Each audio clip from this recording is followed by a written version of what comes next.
o comunismo ateu, o fascismo perseguidor atroz. Aqui estamos ao lado de figuras que comparecem ao lado do povo, figuras de destaque do mundo político brasileiro, que vieram trazer a sua solidariedade, que começa a lotar por completo a praça.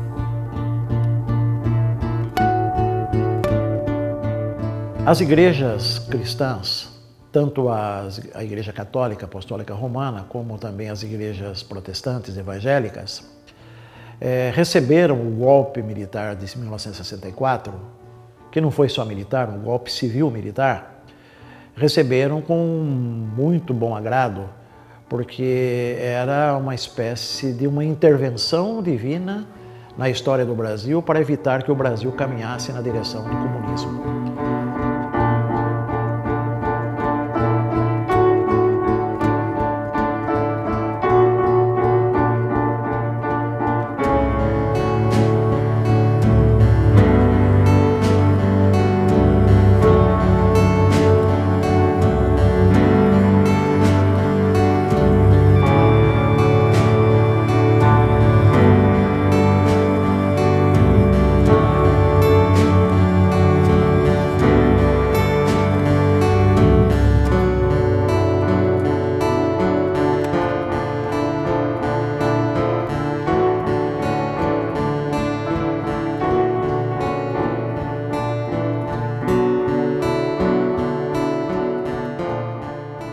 Sou uma anistiada política pelo Estado brasileiro. Fui perseguida pelo Estado brasileiro no período da ditadura por 16 anos. Eu estive presa 3 anos e 33 dias. Que negócio, quem é vivo, quem está vivo aparece. Aparece, né, em algum momento. Puxa vida, que legal, gente. Que bom te ver, cara. Poder te abraçar. Puxa, quanto tempo. Puxa vida. Muitos anos mesmo.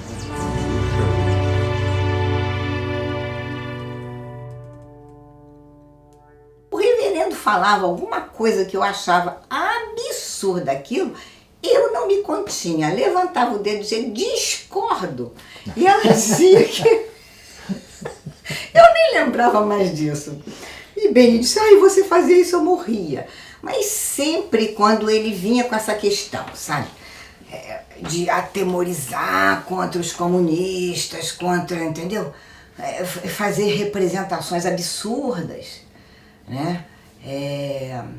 Eu que já tinha algumas leituras, tinha uma outra visão das coisas, eu falava, não vou ficar calada. Não discuta. Muita gente, porventura, não sabe que tens essa pedra em tua vida, mas o Senhor sabe. Deus põe nesse instante o seu dedo no teu pecado e manda com poder, tira a pedra, tira a pedra, tira a pedra. E o Senhor continuará ordenando, tira a pedra. Se tirares a pedra, Deus fará o glorioso milagre, operará a maravilha em tua vida.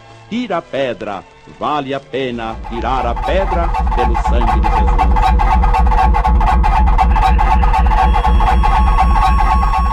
Dia 15 de novembro de 1963, um pastor batista aqui de São Paulo, que depois se integra na renovação carismática dos batistas, Enéas Tonini, ele convoca os cristãos evangélicos do Brasil que quisessem abrir as portas de suas igrejas para um dia nacional de oração e jejum, pedindo que Deus libertasse o Brasil da ameaça comunista.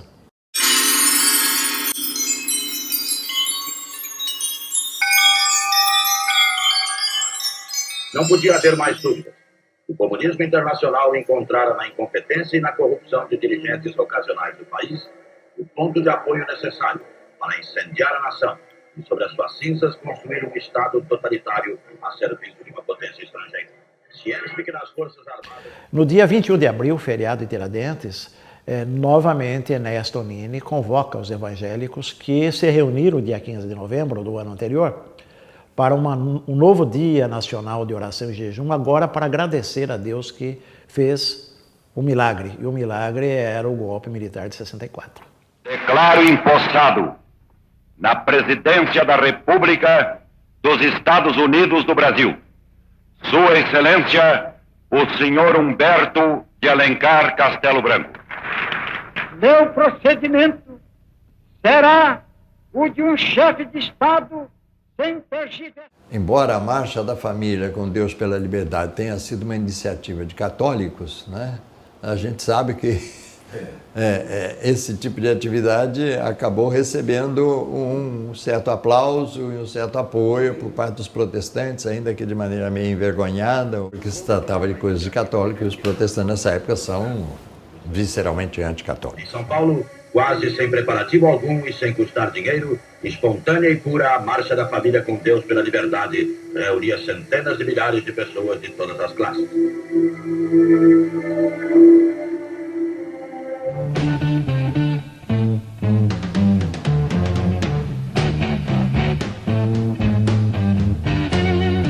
Aqueles pastores estavam totalmente despreparados, eu diria, intelectualmente, teologicamente, pastoralmente, para lidar com uma juventude questionadora.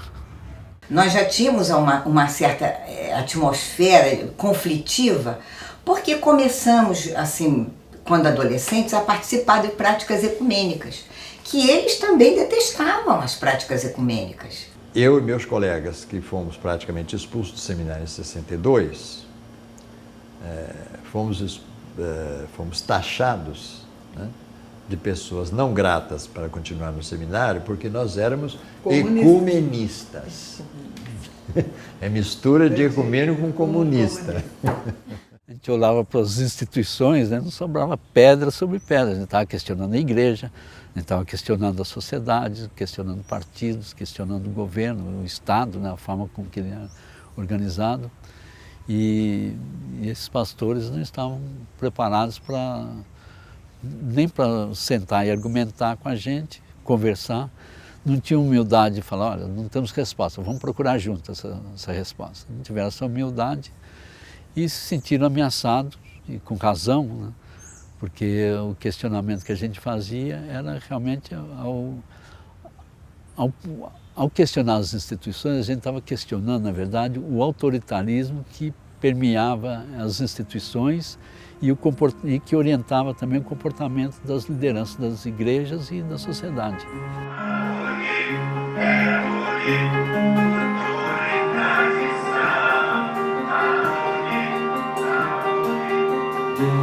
The sponsors said it was going to be 3 days of peace and music. It was that all right, and much more.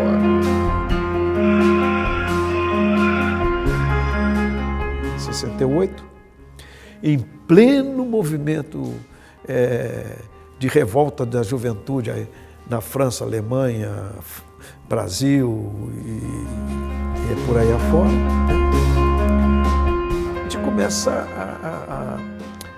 a concluir que não tem outra alternativa senão a luta armada. Nós já estávamos muito engajados, em 68 já estávamos nos preparando para resistir de armas na mão. Né? Então a nossa vida, vamos dizer, ela foi se tornando uma vida muito mais focalizada. Né? Então nós não tínhamos mais trânsito amplo, fomos restringindo o nosso convívio social, o nosso convívio familiar, não é? Mas nós éramos muito determinados, né? E entramos de cabeça naquela luta. Nós sabíamos que o confronto seria duro.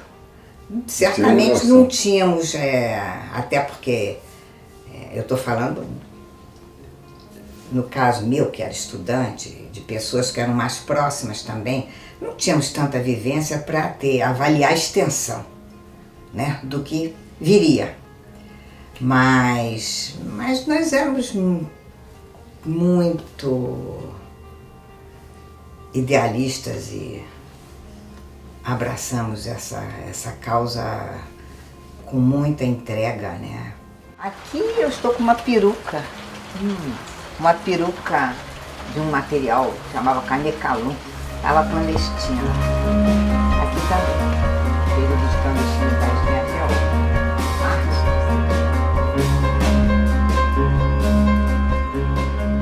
Aqui são fotos, é uma foto da prisão.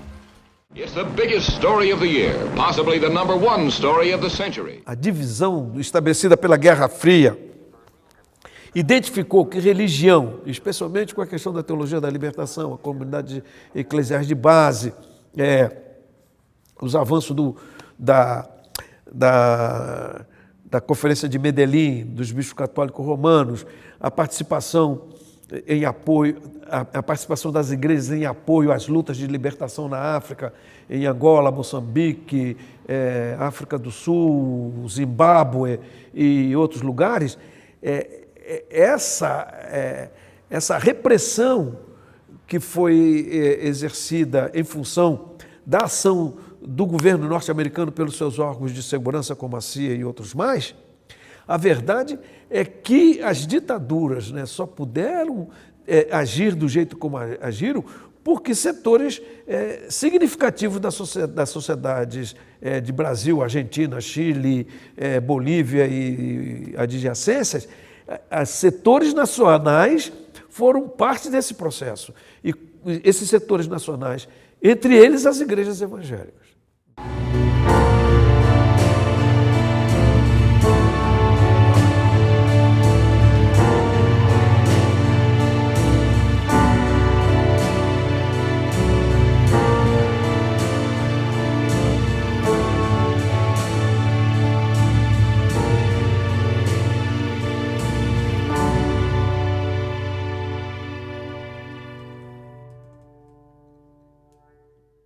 Quando você começava a estudar Marx, a estudar alguns elementos, você começava a pensar que é diferente. Realmente tem esses dados que a nossa igreja não olha para isso. E aí você começa a se envolver, sua cabeça se abre para mostrar que dentro do Evangelho você tem que ter esses elementos que os outros elementos políticos estão exigindo, de justiça, de diminuição da pobreza, diminuição da miséria, oportunidade de pensar de outras maneiras, etc. Vai se criando um caldo novo. A valorização das virtudes humanas foi se tornando uma referência contra essa igreja e essa noção de Deus mais opressor, essa noção de uma igreja, de uma religiosidade que implica em culpa e pecado, que é tudo que jovem não quer. Não é? O sentimento do pecado é uma coisa muito cruel, é uma coisa muito que tolhe, que castra, né? Para lembrar do Saramago do seguinte: quem inventou o pecado inventou um meio extraordinário de dominação. Exatamente, é um meio de dominação. Até certo ponto, quer dizer, a gente entende assim, que a origem, vamos dizer que essa coisa do pecado está ligada a uma maneira de colocar limites à conduta humana. Mas depois a gente descobriu que a conduta humana pode ter outros limites que nascem de valores da interioridade. Naquele momento eu comecei a perceber que o paternalismo das igrejas, o assistencialismo, na verdade era uma falta de compreensão, era resultado da falta de compreensão do que deve ser o amor cristão, que exige doação, né? O amor cristão não pode ser o amor platônico, né? Aquele amor que nunca se concretiza, né? E junto com vários amigos a gente começou a estudar, tentar procurar respostas, né, para entender por que o Brasil vivia aquela situação.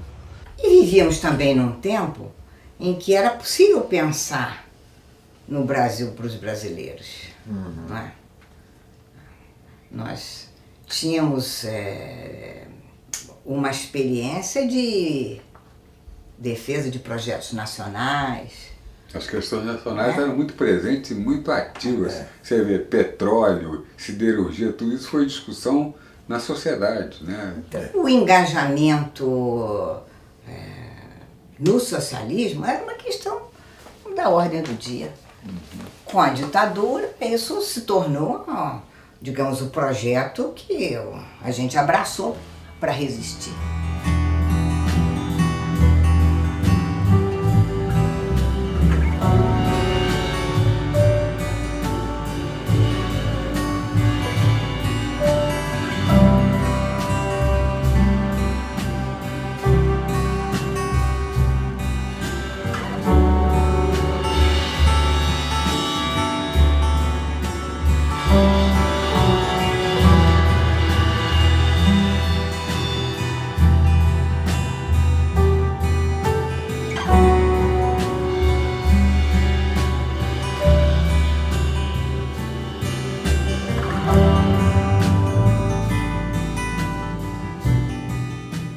O que agravou a nossa situação foi exatamente essa delação dos pastores, porque no momento que começaram os interrogatórios, eles supunham que a gente era membro de alguma organização clandestina.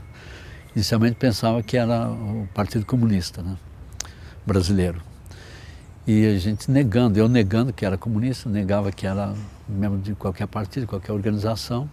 Eu estava sendo torturado e um dos torturadores gritou comigo, né? Estava nervoso porque eu não abria nada, dizendo que se eu queria, falou, você quer que eu acredite em você ou no pastor que afirma que você é comunista?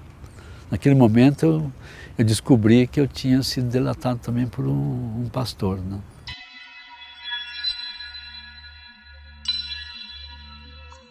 Havia suspeitas, né, sobre alguns missionários norte-americanos que trabalhavam com a Igreja Metodista, eles também tinham ligação com os setores de informação das embaixadas e dos consulados norte-americanos aqui no Brasil, né? Havia suspeita.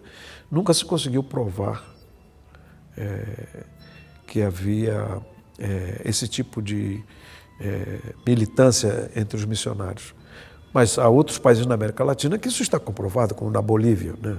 Isso está comprovado. Eu sou de Colatina, no Espírito Santo, e nasci numa igreja presbiteriana que era do tempo da IPB, Igreja Presbiteriana do Brasil, e uma igreja de vanguarda. Naquele momento nós tínhamos um grupo de juventude em Vitória que trabalhava uma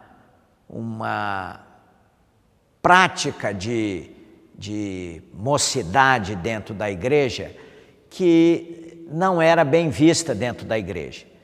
Então eu me lembro que a gente fazia os encontros regionais de juventude e sempre usando muito o teatro, sempre usando muito as músicas que eram as músicas de protesto, as músicas populares, e a gente recebia muita repressão da estrutura oficial da igreja, no sentido de não fazer aquilo, de não agir daquela maneira. Isso, inclusive, fez com que vários dos nossos colegas jovens, dos irmãos, daquele pessoal todo, vários não aguentassem e saíssem da igreja e deixassem, estão até hoje sem acreditar nesse projeto de igreja, tamanha repressão que foi feita.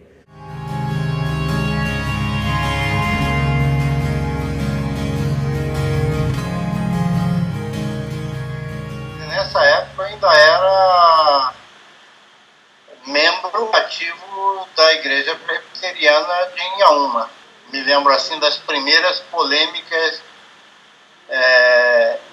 que, de certo modo, que eu criei dentro daquele contexto, por conta de ser o filho do pastor da igreja de Inhaúma, né?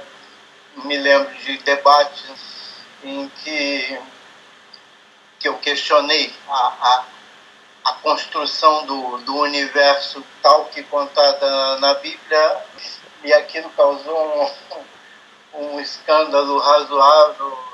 O papai veio discutir comigo, mas você precisa querer fazer essa polêmica toda, não sei o quê. Eu digo, bom, se estamos discutindo, ou seja, se tem nem lembro mais o que era o assunto da discussão. Eu sei que aquilo se tornou, então, pouco a pouco, eu comecei a me afastar da igreja e da religião, né? E isso não foi uma coisa assim, uma ruptura linear nem instantânea, foi um processo que, ao mesmo tempo, correu em paralelo com, digamos, com o meu engajamento na militância, né?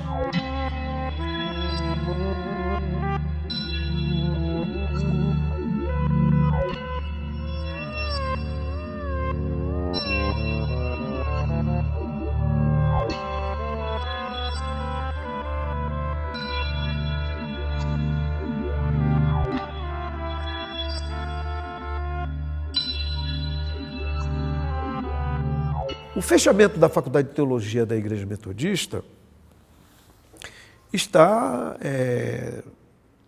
diretamente ligado, né, à atuação que os seminaristas, né, da Faculdade de Teologia estavam tendo no movimento estudantil aqui em São Paulo. Os bispos resolveram fechar a Faculdade de Teologia e expulsar os alunos porque políticos metodistas aqui em São Paulo teriam sido procurados por setores da repressão, dizendo que se a igreja não fizesse o trabalho dela, eles fariam o trabalho deles. Isso deixando bem claro que se eles não tomassem providência contra os alunos da Faculdade de Teologia, eles poderiam entrar na Faculdade de Teologia e prender os estudantes, sei lá, fazer o quê.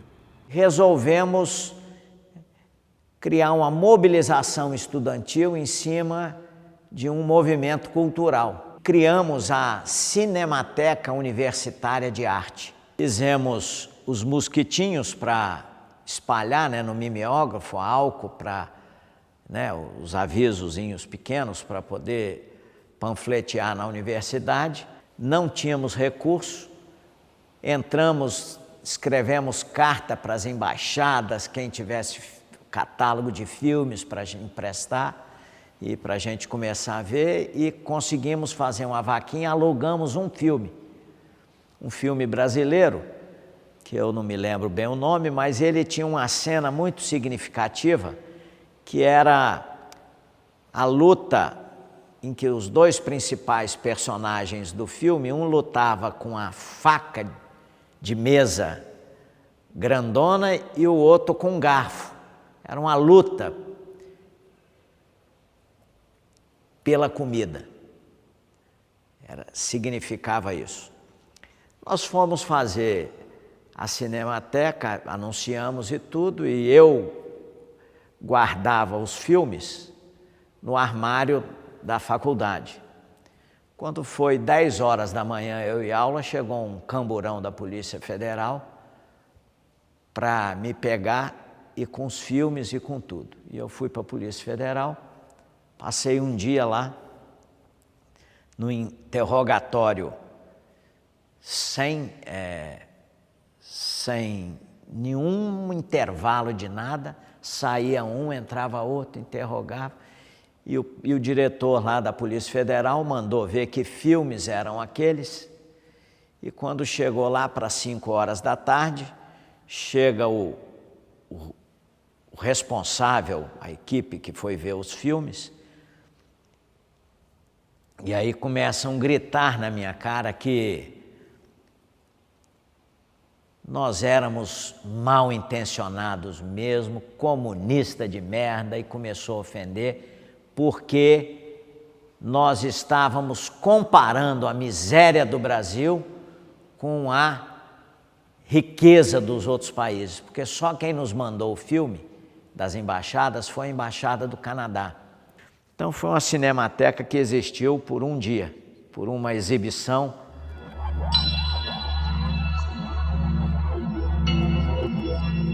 Tem documentos, né, que eu peguei nos arquivos do DOPS, onde tem um documento do bispo Isaías Sucasas e o irmão dele, José Sucasas Júnior, que vão ao DOPS em 1968 e se oferecem para agirem, atuarem como informantes.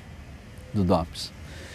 E há um termo de declaração registrado lá nesses arquivos, onde eles denunciam a infiltração comunista na Igreja Metodista e mencionam uma dezena de nomes de pastores e leigos que eram os responsáveis por essa infiltração na igreja.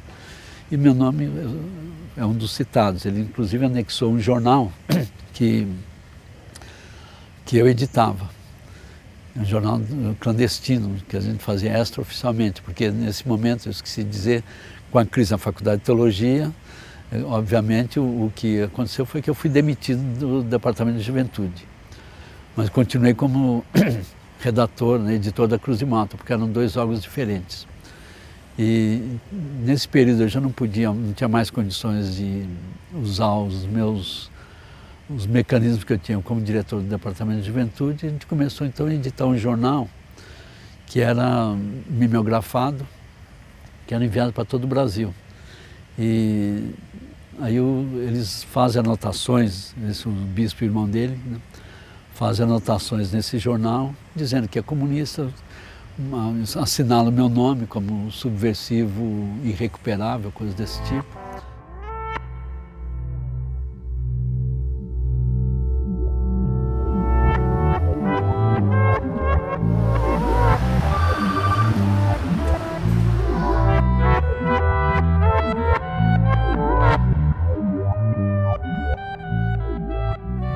O protestantismo vai perder, de um modo geral, enormes setores de jovens que vão embora das igrejas por causa disso, né? Aqueles que estão organizados em estruturas supradenominacionais ou ecumênicas, né? Como a União Latino-Americana, a UBRAJO, União Brasileira de Juventudes Evangélicas, que depois se transforma em União de Juventudes Ecumênicas, ou então a União Cristã de Estudantes do Brasil, quer dizer, passa a ser repelido pelas estruturas da igreja, sofrem uma perseguição muito forte dentro e fora das igrejas e acabam sendo completamente desestruturadas, desorganizadas. Né?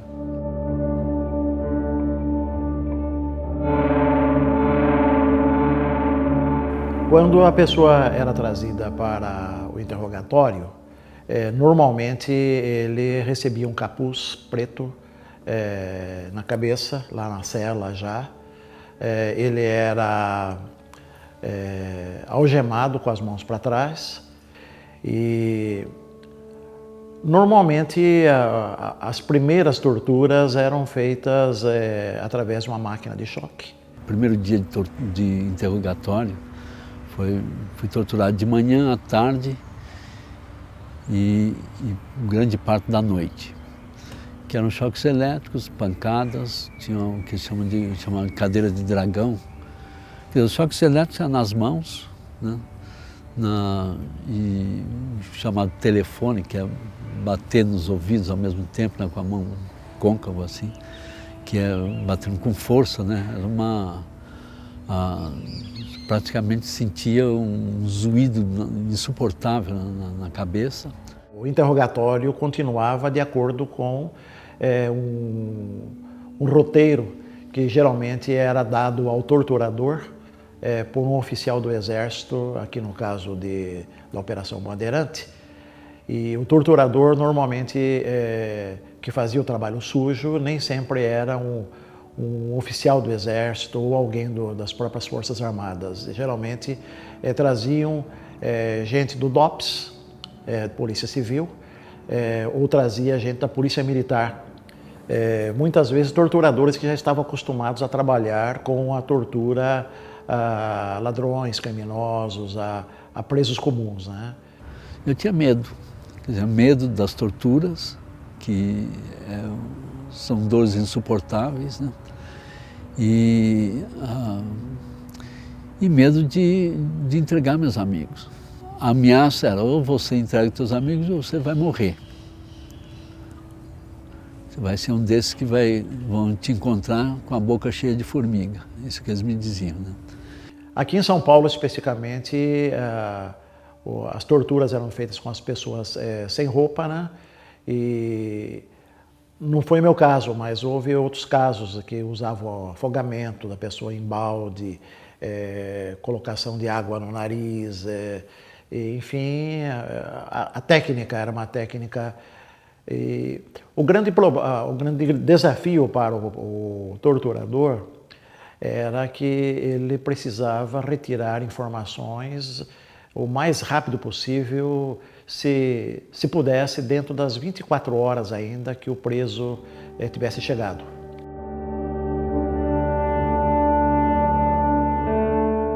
Os torturadores eram dominantemente homens, né? Eles usavam essa nossa condição de gênero como também um instrumento, um mecanismo de tortura. Talvez nós, mulheres, tenhamos um pouco mais de abertura para falar dessas coisas, mas eu sei que os companheiros também foram torturados de formas terríveis. Cacetete no ânus, por exemplo, não é? Então isso, quando fazem isso, estão utilizando também de uma situação de gênero. Porque para um homem é uma coisa terrível, né? Ter um objeto sendo introduzido no ânus. E fizeram isso com muitos. E muitos morreram, né? Desse tipo de tortura.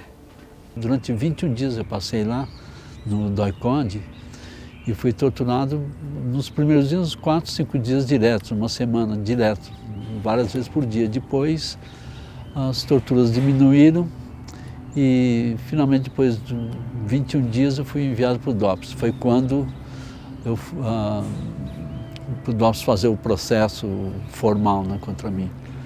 Eu digo que eu falei que eu fui preso em 28 de fevereiro. Na verdade não fui preso, eu fui sequestrado. Porque o DOI-CODE era um órgão clandestino da ditadura.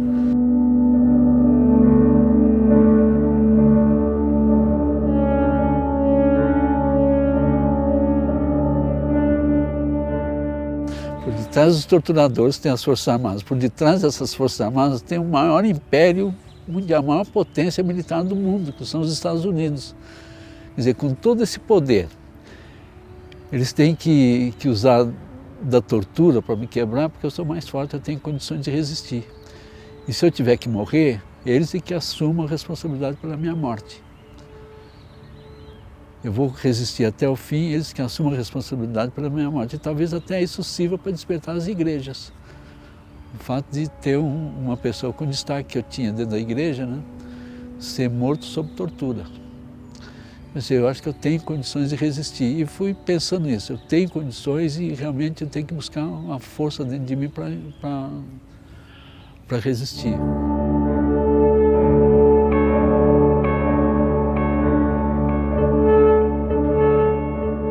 E essa força, que eu chamo de fé,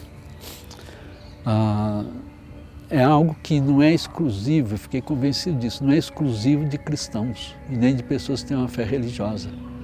Porque vários companheiros que eram ateus, eram comunistas, tiveram um comportamento semelhante, parecido, não na questão de amnésia, mas que encontraram dentro de si as forças suficientes para vencer a tortura e não entregar a informação para o inimigo. Fui presa, eu já era uma clandestina, né? Cartazes de procura, nome divulgado na imprensa, saía na imprensa escrita, falada. Eu estive presa 3 anos e 33 dias e fui condenada pelos tribunais militares a 19 anos de prisão.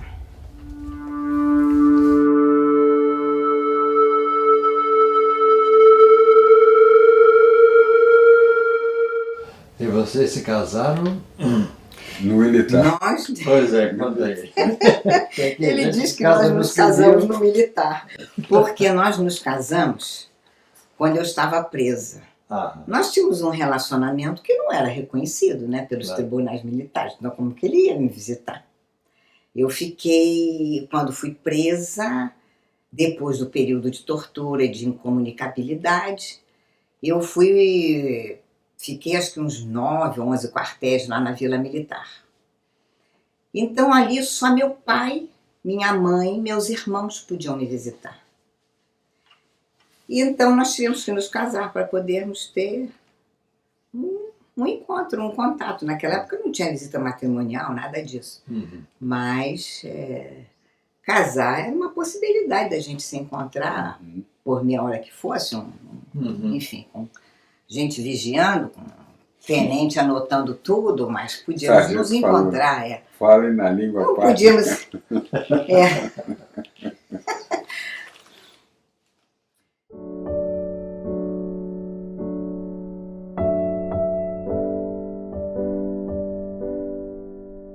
Com o desenvolvimento, o desenrolar da situação política que se agrava, né, em 68, com a edição do AI-5, né, do Ato Institucional número 5, a coisa ficou mais complicada, né?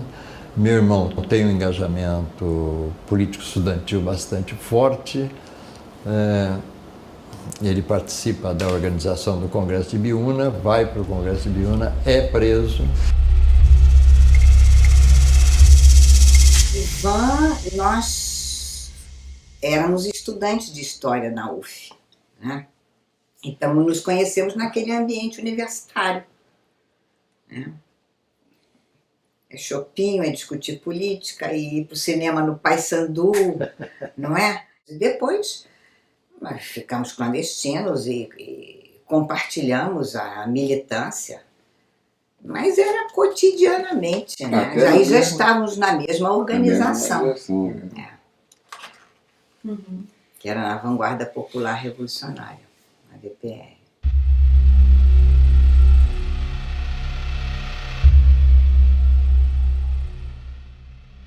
Meu irmão foi preso em maio de 71 e desapareceu. Eu ainda tive tempo de organizar com meus pais visitas a vários quartéis, tentamos encontrá-lo, mas não foi possível. Não havia notícia, nenhum registro, em lugar nenhum que a gente procurou, né? E, consequência disso, meu pai entrou numa crise de saúde violenta, ele que não tinha nada, quer dizer, acabou morrendo com 66 anos, oficialmente de enfisema pulmonar. Na verdade, ele morreu de paixão, na minha opinião, porque a cabeça dele ficou branquinha em um ano, né? Porque ele não entendia direito o que estava acontecendo. Meu pai era muito simples, né? O que doía nele era a vergonha de ter um filho preso, aliás, ter 2 filhos presos, né? Isso que entrava na cabeça dele. Udenista a vida inteira, antigetulista, não tinha como ele captar a coisa. Mamãe não, mamãe mudou completamente, virou uma leoa, procurando o filho para tudo quanto é lado, escrevendo para Deus e todo mundo. Quer dizer, ela cresceu, né? Saiu da igreja, né? Porque foi hostilizada na igreja local, né? A mãe que não soube educar o filho virou comunista, né? Teve problemas na família bastante sérios e tal. Então isso deu a ela uma resistência, uma garra, né? Ela morreu com 90 anos, né?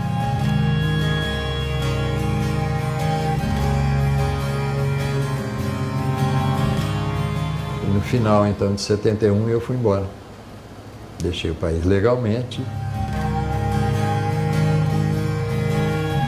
O jeito que aconteceu foi algo terrível, trágico,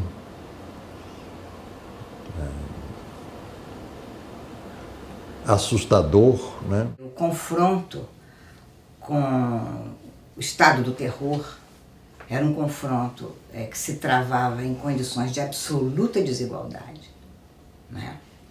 Era um monopólio da força, dos agentes públicos, das forças armadas, que se apropriaram de um Estado, né?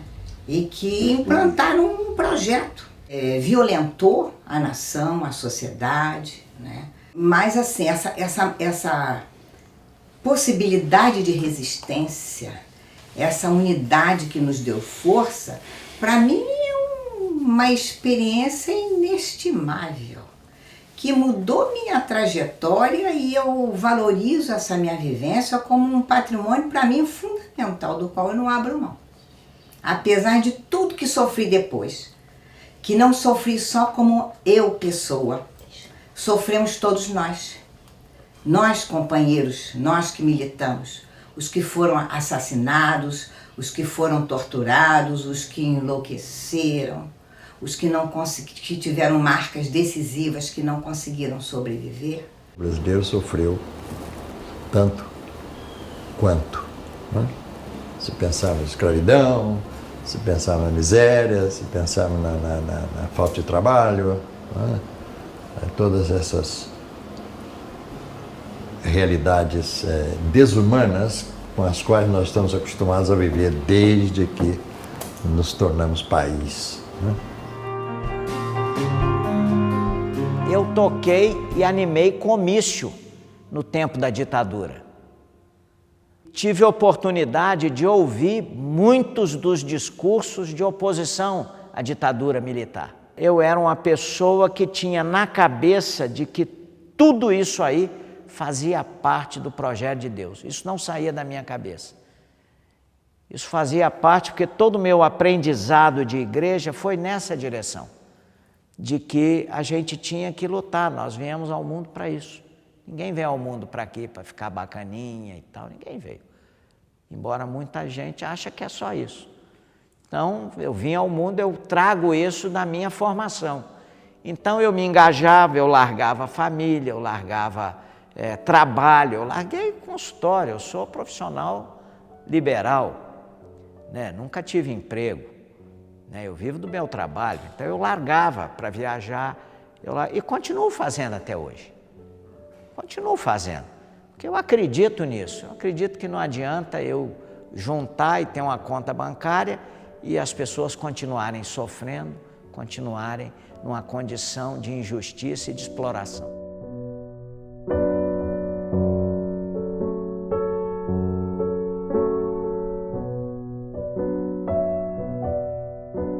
Uma música que eu gostava de cantar e canto até hoje, sempre que tenho oportunidade, é o Pesadelo, que é a letra do Paulo César Pinheiro. Quando o muro separa, uma ponte une, a vingança encarna, o remorso pune. Você vem, me agarra, alguém vem, me solta. Você vai na marra, ela um dia volta. E se a força é tua, ela um dia é nossa. Olha o muro, olha a ponte, olha o dia de ontem chegando. Que medo você tem de nós. Você corta um verso, eu escrevo outro. Você me prende vivo, eu escapo morto. De repente, olha eu de novo, perturbando a paz, exigindo troco. Vamos por aí, eu e meu cachorro. Olha o velho, olha o outro. Olha o velho, olha o moço chegando. Que medo você tem de nós, olha aí. Então era uma música que sempre me animava. Quando eu me via assim no sufoco, era uma poesia de Paulo César Pinheiro que animava.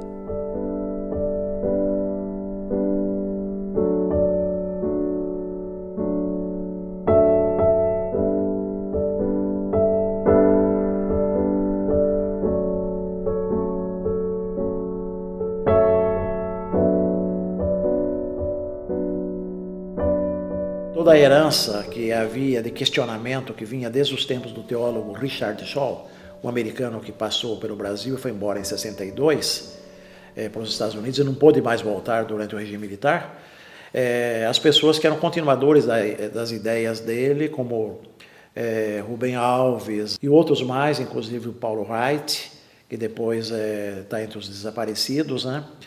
Todos esses continuadores do pensamento de Richard Shaw são mal vistos dentro da Igreja Presbiteriana do Brasil, e entre eles o João Dias de Araújo, que era do Seminário Presbiteriano do Norte, lá em Recife, que também são ele e outros são caçados, expulsos, e tudo isso vai gerar posteriormente uma dissidência na Igreja Presbiteriana do Brasil, dando origem à Igreja Presbiteriana Unida, mais aberta, mais ecumênica, que teria na figura do Jaime Wright, irmão do Paulo Wright, a sua maior expressão, participando inclusive, junto com Dom Paulo Evaristo, da elaboração do livro Brasil Nunca Mais.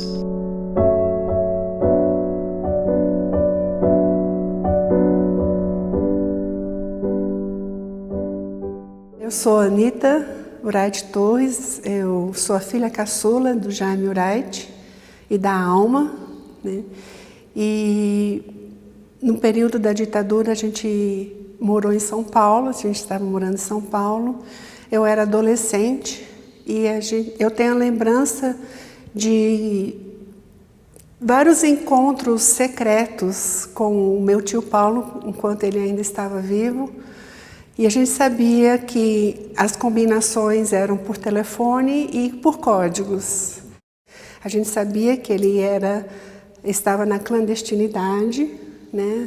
E que ele optou não ficar no exílio, como ele poderia ter ficado, ele optou voltar para o Brasil, porque ele não achava justo deixar o povo brasileiro sozinho nessa luta em glória.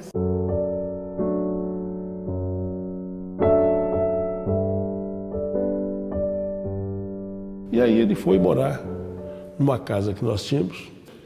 Era um companheiro com uma preocupação, uma visão estratégica da luta política.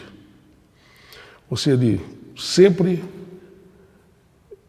nas discussões dele com o movimento operário sindical, e mesmo com outros movimentos estudantil e tudo mais, ele sempre enfatizou que a luta revolucionária era fundamental, para ela avançar, era fundamental a conquista da democracia.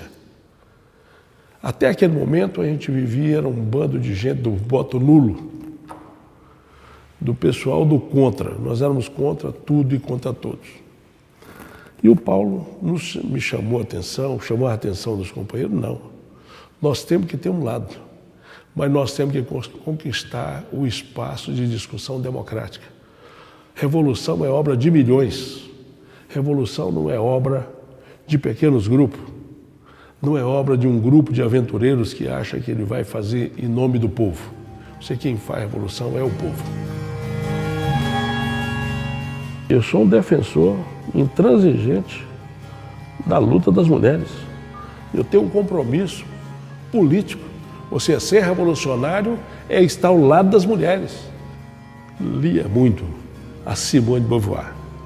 Ele tinha uma outra grande teórica que era Alessandra Kollontai, que são as mulheres, a Rosa Luxemburgo, são as mulheres que no seu tempo foram a vanguarda, foram as mulheres que estavam anos-luz na frente dos homens que não entendiam o papel dos 50% da sociedade.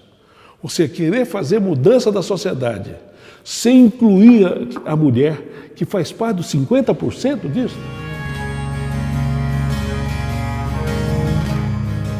Você falar de uma pessoa querida, de uma pessoa que te marcou profundamente, é sempre uma coisa gratificante e também emocionante. Em setembro de 73, ele foi preso, né? E meu pai recebeu um telefonema dizendo: Paulo caiu.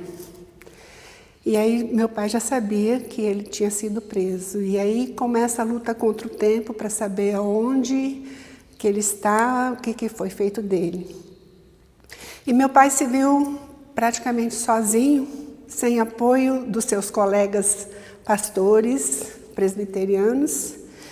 E então ele foi procurar ajuda de quem ele sabia que já vinha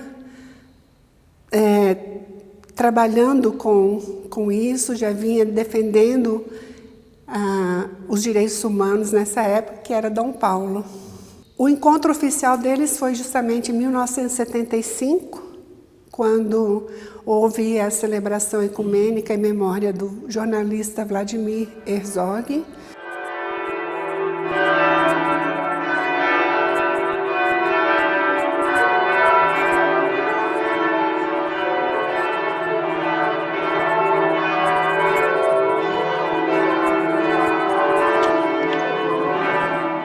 Preparas-me uma mesa na presença dos meus adversários.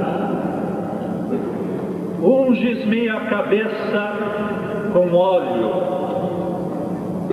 O meu cálice transborda. Um momento de silêncio para se criar clima de oração e de solidariedade.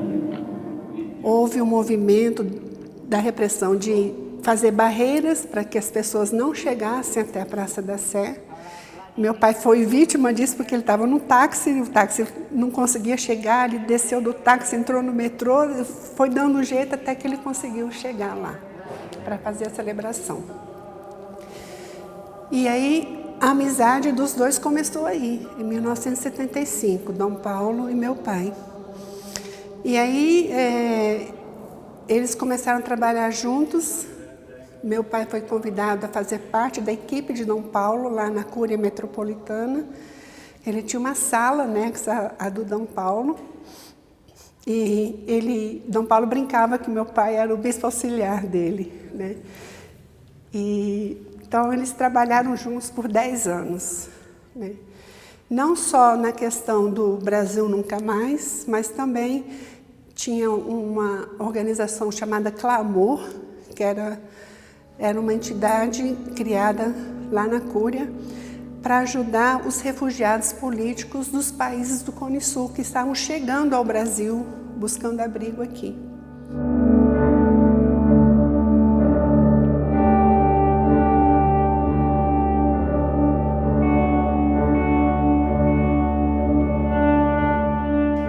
Esse grupo conseguiu fotocopiar 707 processos que estavam no Superior Tribunal Militar, somando quase 1 milhão de páginas fotocopiadas e mais de 300 rolos de microfilmes. E esses microfilmes eram levados para a sede do Conselho Mundial de Igrejas em Genebra. Então, várias pessoas se alternavam nesse processo de ir até Genebra e voltar para não levantar suspeitas, né? E eles iam e voltavam com, que eles falavam, brincando, chocolate suíço, né? Que era o dinheiro para o projeto.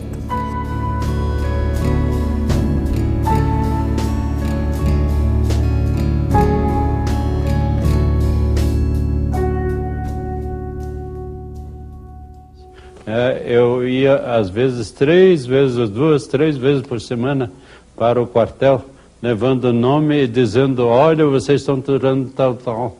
Se vocês continuarem, eu vou avisar isso à American Press, à France Press ou à BBC, etc., de maneira que vocês não podem torturar. E levava nomes.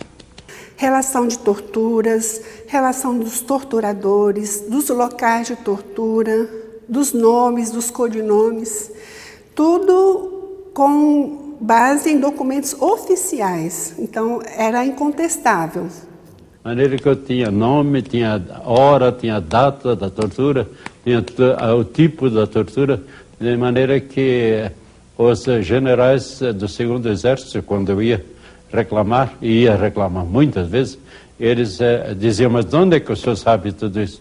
Disse, o senhor sabe que eu sou padre, não? Eu tenho comunicação com outras forças que os senhores não têm. E aí veio a ideia de fazer o livro Brasil Nunca Mais, que é um resumo de 5% de todas as informações.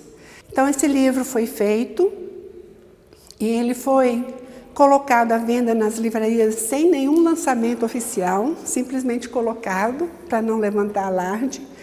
Quando os militares perceberam, o livro já estava sendo um sucesso de vendas, né?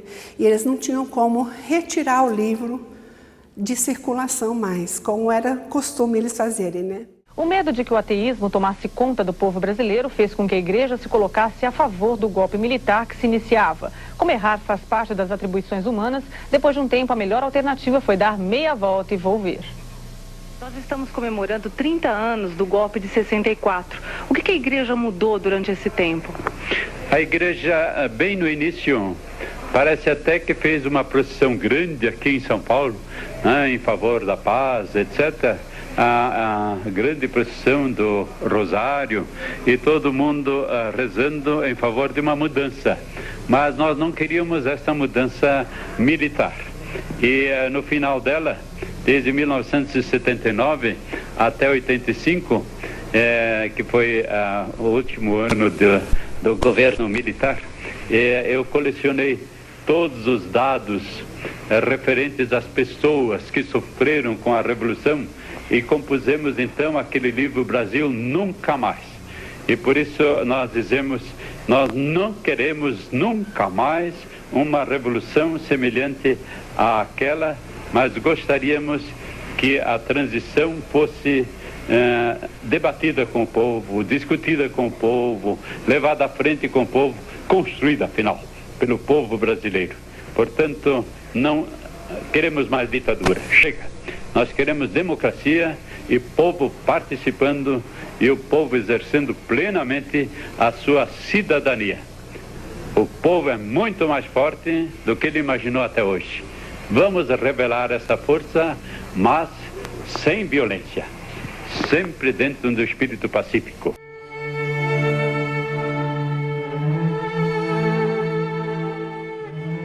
E ele passa a representar aquela resistência, aquela pessoa de referência toda vez que se falava em problemas de injustiça social, problemas de desrespeito à vida, aos direitos humanos e nas questões de ecumenismo. Então, a IPU ganha peso e ganha força e isso fortalece as comunidades, porque elas começam a perceber que essa decisão de ser uma igreja ecumênica, de ser uma igreja com opção pela vida, pelo social e pela participação política, quando as comunidades locais e suas lideranças nascentes começam a perceber isso, então passam a entender quão séria e quão acertada foi a decisão de criar, fundar essa igreja com esse perfil.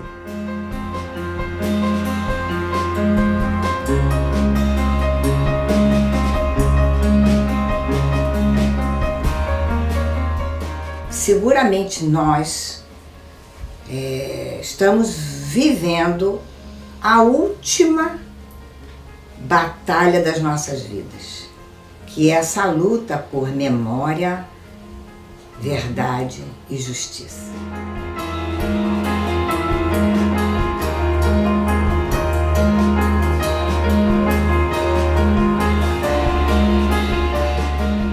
Restabelecer a memória, rever as coisas, quer dizer, rever a lei da anistia, entende? Quer dizer que o Brasil é, na minha opinião, uma excrescência na América Latina em relação à memória, em relação ao passado, em relação a tudo que houve, e quer dizer que a anistia botou uma pedra em cima, entende? Quer dizer que uma pedra que foi mais uma pedra para os torturadores, para a repressão, né?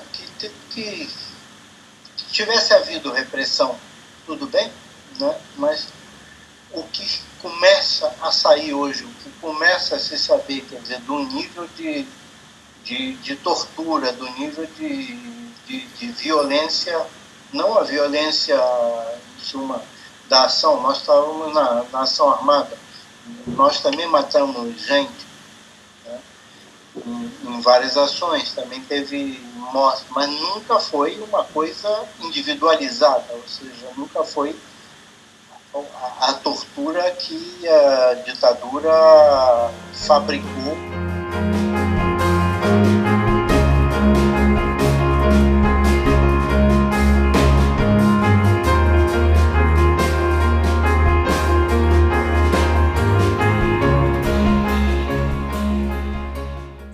lembranças, né?